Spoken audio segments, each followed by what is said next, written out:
warahmatullahi wabarakatuh. Di sini saya akan mempraktekkan tentang simulasi mengajar. Langsung saja kita masuk ke praktek. Assalamualaikum anak-anakku sekalian. Waalaikumsalam warahmatullahi wabarakatuh. Di sini sudah ada yang kenal dengan Ibu?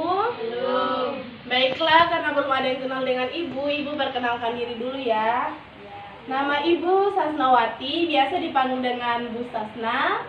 Jadi anak-anak sekalian, jika melihat Ibu di jalan, jangan sungkan-sungkan untuk sapa Ibu ya, panggil Ibu Bu Sasna gitu.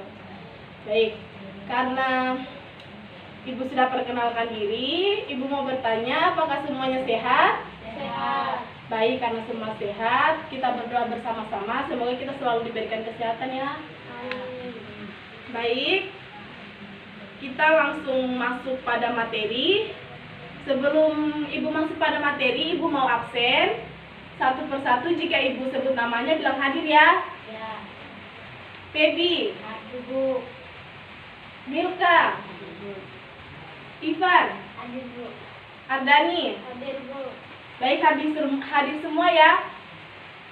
Oke, karena sudah Ibu absen, sebelum memulai pelajaran kita membaca doa dulu. Dipimpin oleh ketua kelas. Silakan ketua kelas memimpin teman-teman yang berdoa. Sebelum kita belajar, kita membaca doa Al-Fatihah. Doa dimulai. Bismillahirrahmanirrahim. Alhamdulillahirabbil alamin. Ar-Rahmanir-Rahim. Maliki yaumiddin. Iyyaka na'budu wa iyyaka nasta'in. Ihdinas siratal mustaqim. Siratal ladzina an'amta 'alaihim ghairil maghdubi 'alaihim waladdallin. Amin. Oke, karena doa sudah selesai, kita langsung masuk pada materi ya. Materi yang akan Ibu bawakan hari ini yaitu ciri-ciri dan kebutuhan makhluk hidup. Makhluk hidup itu terdiri atas apa? Apa saja makhluk hidup itu? Makhluk hidup terdiri dari manusia, hewan, dan tumbuhan. Makhluk hidup memiliki ciri-ciri bergerak, tumbuh, berkembang biak, dan menanggapi rangsang. Gerak pada makhluk hidup tidak sama, tergantung cara tempat hidupnya. Contohnya hewan. Hewan ada yang hidup di air dan ada yang hidup di darat. Contoh hewan yang hidup di air itu apa? Ikan. Contoh hewan yang hidup di darat? Ada kucing, ayam. Manusia dan hewan dapat bergerak berpindah tempat. Manusia dan hewan dapat bergerak berpindah tempat, itu disebut dengan gerak aktif. Seperti anak-anakku sekalian, sebelum ke sekolah pasti dari rumah bergerak menuju ke sekolah. Gerakan pada tumbuhan tidak mengakibatkan tumbuhan berpindah tempat. Ini disebut dengan gerakan pasif. Lihat tumbuhan, misalkan tumbuhan itu anak-anakku sekalian menanam sebuah tumbuhan di depan rumah. Tidak mungkin besoknya itu tumbuhan berpindah tempat selain anak-anakku sekalian memindahkannya. Itu dinamakan dengan gerak pasif. Makhluk hidup tumbuh, artinya makhluk hidup tumbuh artinya bertambah besar. Seperti tumbuhan mengalami pertumbuhan maka jadi tinggi dan besar. Makhluk hidup berkembang biak dengan cara yang berbeda-beda. Jadi makhluk hidup itu perkembangbiakannya berbeda-beda ya, tidak sama. Dari manusia berkembang biak dengan cara melahirkan. Manusia melahirkan cara perkembangbiakannya ya anak-anak. Kalau hewan berkembang biak dengan cara melahirkan dan bertelur. Contoh hewan yang berkembang biak dengan cara melahirkan apa? Kucing. Kalau yang bertelur? Ayam. Bebek.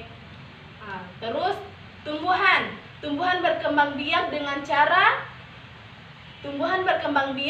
dengan dua cara, yaitu secara alami dan secara buatan. Yang secara alami ini bagaimana sih maksudnya? Yang secara alami ini seperti kita menanam biji atau tunas. Itu disebut pertumbuhan secara alami. Kalau pertumbuhan secara buatan apa?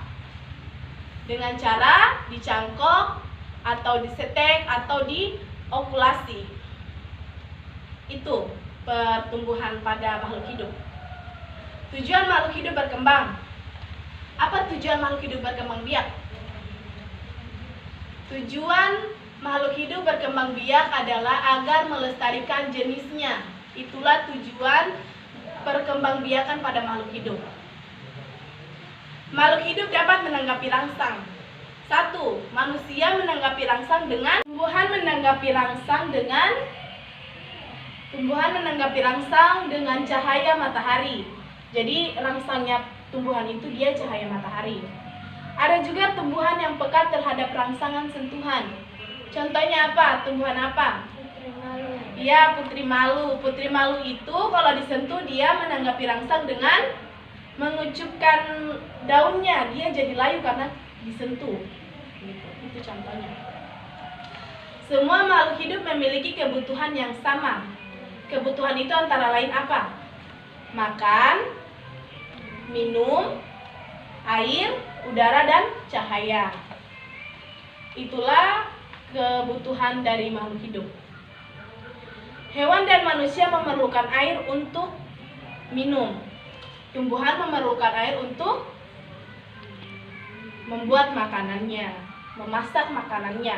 Makanannya itu digunakan sebagai tenaga, sama seperti manusia. Kalau tidak makan pasti energinya kurang. Jadi butuh makan 5 sehat 4 sempurna.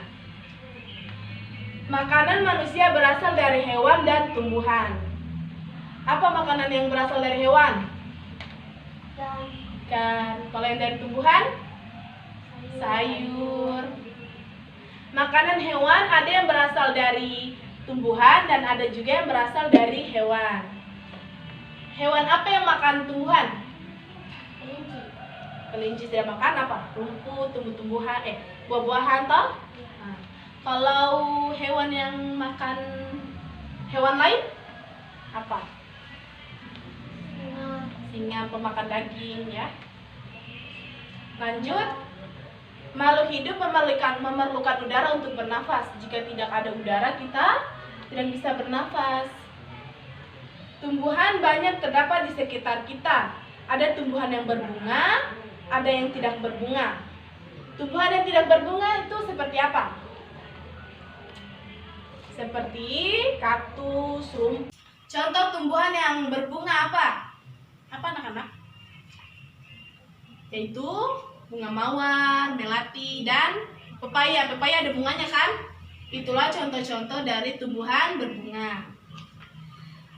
Terus bagian-bagian tumbuhan yaitu ada akar, batang, daun, bunga, buah, dan biji. Itulah bagian-bagian dari tumbuhan. Lanjut, berdasarkan tempat hidupnya, hewan dibedakan menjadi 3 kelompok, yaitu hewan darat, hewan air, dan hewan yang dapat hidup di air dan di darat. Hewan yang hidup di darat itu seperti apa? Kucing, ayam, seperti yang Ibu bilang tadi ya. Kalau hewan yang hidup di air, ada ikan. Ah iya. Terus hewan yang hidupnya di darat dan di air? Enggak. Itu hidup di air ya. Yang dapat hidup di darat dan di air ada 2 tempat.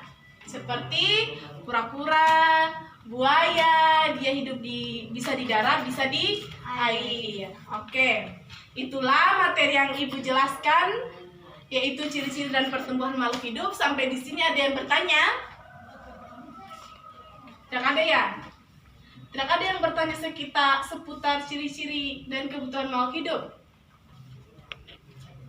Tidak ada. Baiklah, jika tidak ada, Ibu berikan tugas ya. Ibu berikan tugas. Tugasnya itu tuliskan Ibu contoh-contoh tumbuhan yang berbunga selain yang Ibu bilang tadi. Contoh-contoh tumbuhan yang tidak berbunga selain yang ibu bilang tadi. Serta tuliskan juga ibu hewan yang hidup di air dan di darat selain yang ibu sebutkan tadi. Ya, bisa ya? Pertemuan berikutnya ibu akan periksa. Setelah itu, mari kita akhiri pertemuan ini dengan ucapan alhamdulillahirrabbilalamin. Ibu selalu berdoa semoga pandemi cepat berlangsung dan kita dapat kembali ke sekolah melakukan proses belajar mengajar seperti sedia kala. Baiklah, ibu akhiri dengan ucapan billahi taufiq wal hidayah. Wassalamualaikum warahmatullahi wabarakatuh. Sebelum bubar, ketua kelas pimpin doa dan kita akhiri pertemuan ini. Sebelum pulang kita membaca doa Al-Fatihah. Doa dimulai. Bismillahirrahmanirrahim. Alhamdulillahirabbil alamin. Ar-Rahmanir-Rahim. Maliki yaumiddin. Iyyaka na'budu wa iyyaka nasta'in. Ihdinas siratal mustaqim. Siratal ladzina an'amta 'alaihim ghairil maghdubi 'alaihim waladdallin. Amin. Ibu harap sampai di rumah anak-anakku membuka kembali pelajaran yang ibu berikan tadi, mengingat kembali, belajar lagi, belajar lebih giat sehingga anak-anakku sekalian dapat pintar dan selalu akan menjawab pertanyaan dari ibu ya. Baiklah, ibu akhiri dengan ucapan billahi taufiq wal hidayah. Wassalamualaikum warahmatullahi wabarakatuh. Itulah tadi praktek simulasi mengajar oleh saya. Mohon maaf bila alat dan medianya kurang mendukung, dan mohon maaf apabila salah-salah kata. Saya akhiri dengan ucapan billahi taufiq wal hidayah. Wassalamualaikum warahmatullahi wabarakatuh. Thank you for watching.